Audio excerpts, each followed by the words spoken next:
नमस्कार. श्री स्वामी समर्थ. कसे आहात सगळे? मजेत ना? मजेतच राहा. आणि कालच्या व्हिडिओमध्ये मी तुम्हाला सांगितलेलंच होतं की मला केक बनवायचा आहे, बनाना केक.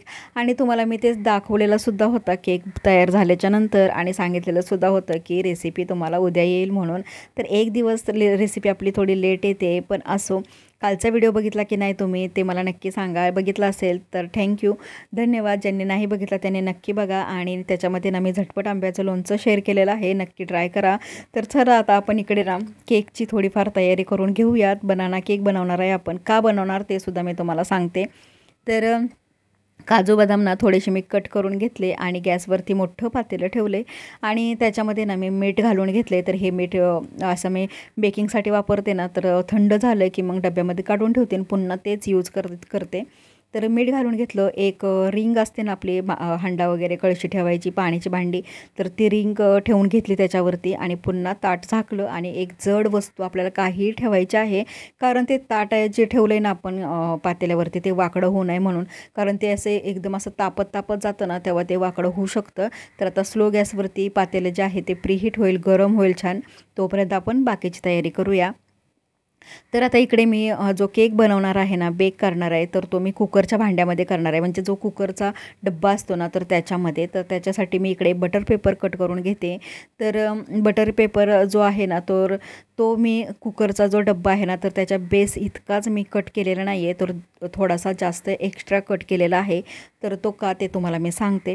तर इकडे आहे ना मी थोडंसं तूप घातलं आणि तो बटर पेपर कुकरच्या भांड्यामध्ये ना छान व्यवस्थित आपल्याला सेट करून घ्यायचं आहे. आता इतका मोठा मी बटर पेपर का कट केला आहे हे तुम्हाला मी पुढे जाऊन सांगणार आहे आणि दाखवणारसुद्धा आहे असं का करायचं म्हणून. तर चला, हा बटर पेपर आपण छान व्यवस्थित सेट करून घेऊया. तर ही पूर्वतयारी आहे ना, केक करायच्या अगोदर करावीच लागते. आता आपण मेन रेसिपीकडे वळूया, तो म्हणजे आपला बनाना केक. तर त्याच्यासाठी मी इकडे ना रवा घेतलेला आहे 2 वाटी. तर 1 वाटी रवा मी मिक्सरच्या भांड्यामध्ये घालून घेतला आहे. तर या वाटीने मी सगळे जिन्नस मोजून घेतलेले आहेत. आता त्याच वाटीने मी 1 वाटी साखर टाकणार आणि हे चांगलं मिक्सरला बारीक करून घेणार आहे, पावडर करून घ्यायची. आता मी इथे ना सगळा रवा आणि साखर, दूध वगैरे घालून बारीक केलं असतं, पण त्याने काय होतं माहिती आहे का, व्यवस्थित बारीक होत नाही. साखर बारीक होते पण रवा तसाच जाडसर राहतो. इतकं म्हणावं असं बारीक होत नाही. पण आपल्याला जर रेसिपी चांगली करायची असेल ना, तर थोडासा वेळ रेसिपीसाठी द्यायला हवा. तर असं ते बारीक करून झाल्यानंतर ते मी पावडर जी होती ना, तर ती काढून घेतली एका दुसऱ्या भांड्यात. आणि आता पुन्हा मी 1 वाटी रवा मिक्सरच्या भांड्यात घालून घेतला आणि त्याच्यावरती अर्धी वाटी साखर घातली. म्हणजे मी एकूण 1.5 वाटी साखरेचा वापर केला आहे. अगदी थोडंसं मीठ घातलं आहे, वेलची पावडर घातली. तुम्हाला आवडत असेल वेलची पावडर तर नक्की घाला, खूप छान मस्त असा चव येते. आणि आता पुन्हा आपल्याला हे बारीक करून घ्यायचं आहे. आता ते सगळं मी बारीक करून घेतलं आणि भांड्यामध्ये काढूनही घेतले. आता त्याच मिक्सरच्या भांड्यामध्ये मी 2 केळं घेतलेले आहेत. तर याचीसुद्धा आपल्याला पेस्ट बनवून घ्यायची आहे. सगळं आपल्याला मिक्सरच्या भांड्यात करायचं आहे. तर आता ना केळ्याची पेस्ट झाली छान. तर आता सगळी जी पावडर आपण रवा आणि साखर वाटली होती ना, ती याच्यामध्ये घालून घ्यायची, सगळी घालून घ्यायची. आणि त्याच्यावरती आता आपल्याला घालायचं आहे ते म्हणजे पाव वाटी तेल. आता त्याच वाटीने मी तेलसुद्धा मापलेलं आहे, तर तुम्ही तेलाच्या जागी तूपसुद्धा पाव वाटी घालू शकता. आता त्याच वाटीने आपल्याला 1 वाटी दूध घालायचं आहे. तर आता दूध पण मी ओतून घेतलं आणि हे घातल्यानंतर आपल्याला चमच्याने थोडंसं मिक्स करून घ्यायचं. म्हणजे जो हवा पकडलेली असते ना, तर ती रिलीज होते आणि मिश्रण मिक्सर आपला जेव्हा फिरवू तेव्हा ते बाहेर येणार नाही. आता केक एकदम सुंदर छान दिसावा म्हणून मी थोडासा फूड कलर घातलेला आहे. तुम्हाला आवडत असेल तर घाला, नाही घातला तरीसुद्धा चालेल. आता हे मिश्रण मी पुन्हा मिक्सरला छान फिरवून घेतलं आणि तुम्ही बॅटर बघू शकता केकचं, अगदी मस्त झालं आहे आणि जसं आपल्याला पाहिजे तसं झालेलं आहे. याच्यापेक्षा आपल्याला घट्टही नको आणि पातळही नको. मिक्सरच्या भांड्यामध्ये एवढ्यासाठी करायचं की हे सगळे जिन्नस जे आहेत ते छान असे एकजीव होतात, मिक्स होऊन जातात. तर चला, आता आपल्याला बेकिंग पावडर आणि सोडा घालायचा आहे. त्याच्यासाठी मी हा चमचा घेतलेला आहे, छोटा चमचा, पोहे खायचा चमचा आहे. चमचा मी एवढ्यासाठी दाखवला की मोठे छोटे चमचे असतात ना, म्हणून दाखवला. तर त्या चमच्याने मी सपाट चमचा बेकिंग पावडर घातली आणि 1/2 चमचा आपल्याला सोडा घालायचा आहे. 1/2 चमच्यापेक्षासुद्धा म्हणजे अर्ध्या चमच्यापेक्षासुद्धा आपल्याला सोडा घालायचा आहे. पाव चमचा घातला तरीसुद्धा चालेल. आणि आता त्याच्यावरती पुन्हा मी 1 चमचा दूध ओतून घेतलं आणि हे पुन्हा आपल्याला बारीक करायचं आहे. बारीक म्हणजे जस्ट फिरवून घ्यायचं आहे. आहे फक्त एक जीव होण्यासाठी, बाकी आपल्याला पुन्हा दूध वगैरे काही घालायचं नाही. तर आता चला, आपला केक टीन तयार आहे आणि आपलं केकचं बॅटरसुद्धा तयार आहे. आता हे सगळं बॅटर जे आहे ते त्या भांड्यामध्ये ओतून घ्यायचं. ओतून घेतल्यानंतर थोडंसं आपल्याला असं टॅप टॅप करायचं आहे, म्हणजे त्यामध्ये जी हवा असते, एअर असतो, तर तो निघून जातो. आता तसं करून घेतल्यानंतर, टॅप टॅप करून घेतल्यानंतर मी थोडंसं गार्निश करते. तर तुम्ही काजू, बदाम, पिस्ते, टुटी फ्रुटी काही यूज करू शकता. मी इकडे फक्त आज काजू आणि बदामाने गार्निश केलं आहे. तर चला, केक तयार आहे आता बेक करण्यासाठी. तर हे जे भांडं आहे ना, पातेलं एवढं गरम झालेलं असतं ना, तर ही प्रोसेस करताना एकदम काळजीपूर्वक करा, नाहीतर हाताला चटका लागू शकतो. तर आता केकचं भांडं मी टोपामध्ये ठेवून दिलं आहे आणि त्याच्यावरती पुन्हा ताट झाकलं आणि वजनदार काहीतरी ठेवून द्यायचं आहे, म्हणजे जी आतमध्ये वाफ तयार होते ना, ती आतल्या आत राहते आणि आपलं जे ताट किंवा परात झाकणी झाकलेली आहे ना, तीसुद्धा वाकडी नाही होणार. आता हा केक आपल्याला 35 ते 40 मिनटं आपल्याला बेक करून घ्यायचा आहे. मधून तुम्ही चेक करू शकता एकदा. तर आता मी केक ना या बर्नरवरून त्या बर्नरवर शिफ्ट केला आहे, म्हणजे चेंज केली त्याची जागा, कारण मला या साईडला ना स्वयंपाक वगैरे करून घ्यायचा आहे, चहा पाणी वगैरे. तर एका साईडला केक ठेवून दिला, ते बरं पडतं ना. आता चहा पाणी वगैरे झाला, बरीचशीच कामं झाली, भांडी घासली आणि कालच्या व्हिडिओचं सुद्धा मी शूट करत होते ना, त्याच्यामध्ये सुद्धा वेळ गेला आणि वेळ कसा गेला कळलंच नाही मला. एकूण 40 मिनटं लागली केक बेक करण्यासाठी. मी एकदा अर्धा तास झाल्याच्यानंतर चेक केलं तर थोडंसं बाकी होता शिजायचा, म्हणून मी पुन्हा ना 5 मिनटं फक्त ठेवला आणि केक जो आहे ना तो अप्रतिमच झालेला. तुम्ही बघू शकता केक एवढा सुंदर दिसतोय ना, तेवढाच खायलासुद्धा सुंदर, छान, टेस्टी होता. आता हा गरम आहे, खूप जास्त गरम आहे, आपल्याला डब्यातून काढून नाही घ्यायचा. तर त्याच्यावरती असा ना आपल्याला एक टॉवेल नाहीतर स्वच्छ कपडा झाकून ठेवायचा आहे आणि असंच आपल्याला ना तो थंड करून घ्यायचा आहे. आता कपडा का झाकला, तर असाच उघडा ठेवला तर त्याच्यावरचं जे आवरण असतं ना, तर ते कडक होण्याची शक्यता असतं. पण या केकच्या बाबतीत तसं काही होत नाही. मी आता तो केक पूर्णपणे एकदम थंडगार करून घेतला.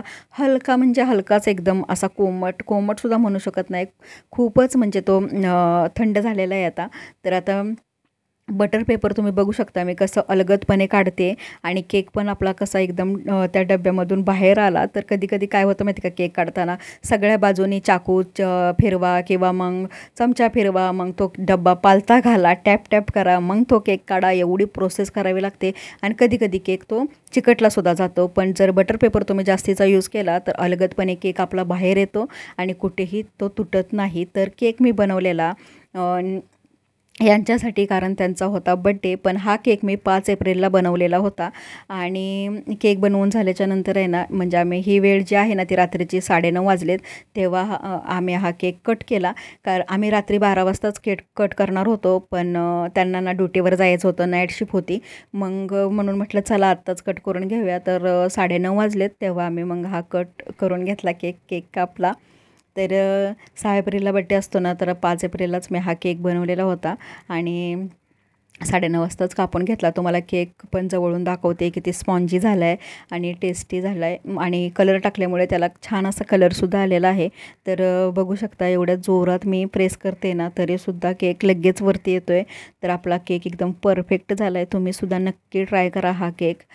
जसं जसं मी सांगितलं आहे तशीच प्रोसेस करा, तुमचासुद्धा केक मस्त होईल. तर बनाना केक आणि घरचं खाल्लेलं ना कधी पण चांगलं असतं आणि बाहेरच्या केकपेक्षा ना आपण घरात बनवलेले केक असतात ना ते लाख पटीनं चांगले असतात. मार्केटपेक्षासुद्धा खूप म्हणजे खूपच सुंदर झाला केक. नक्की तुम्ही ट्राय करा आणि कसा वाटला केक ते सुद्धा मला कमेंट करून नक्की सांगा. तर आता ना हा व्हिडिओ आहे दुसऱ्या दिवशीचा, म्हणजे की 6 एप्रिलचा व्हिडिओ आहे, ज्या दिवशी बड्डे होता.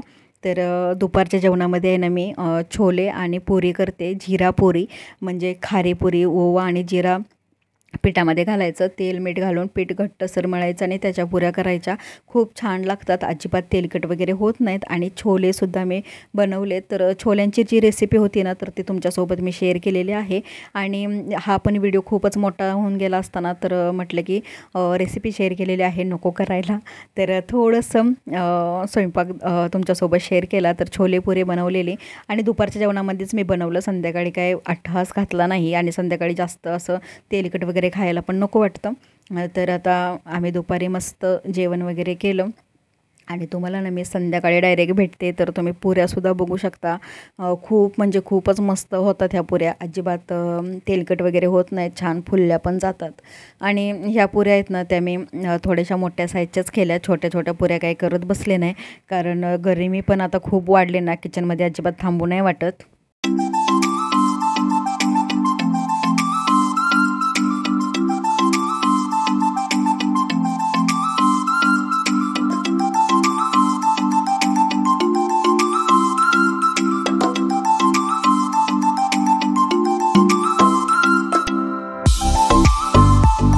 दुपारनंतर मी काही शूट केलं नाही, तसं मी तुम्हाला सांगितलंच. आता तुम्हाला मी भेटते डायरेक्ट संध्याकाळी, म्हणजे 8:30 वगैरे वाजलेल्या होत्याच. आणि आता आहे ना आम्ही बड्डे सेलिब्रेशन करतो, एक छोटंसं आपलं घरगुती. कारण आपण अशा छोट्या छोट्या गोष्टींमधूनच आनंद घेत असतो आणि घ्यायलाच पाहिजे. तर ना आता तुम्ही जो केक बघितला ना, तो मार्केटमधून आणलेला होता. पण आम्हाला ना जो घरचा केक बनवलेला होता ना, तो जास्त जास्त आवडला. त्याच्यासमोर हा मार्केटचा केक ना एकदम फेल आहे. म्हणजे आपण जे घरी बनवतो ना, खरं सांगते खूप हेल्दी पण असतं आणि टेस्टी असतं. आणि आपल्याला माहीत असतं की आपण ते कसं बनवलं आहे ते. तर इकडे आमचं छोटंसं बड्डे सेलिब्रेशन चाललं आहे. नक्की तुम्ही एन्जॉय करा.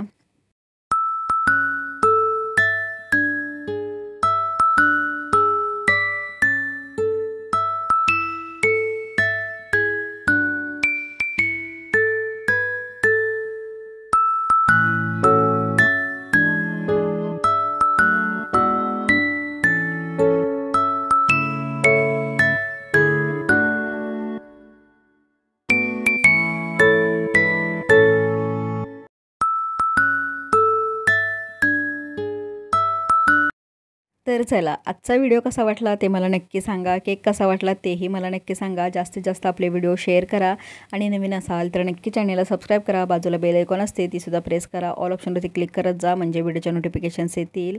तर चला, आता उद्या पुन्हा भेटेन. तोपर्यंत बाय बाय.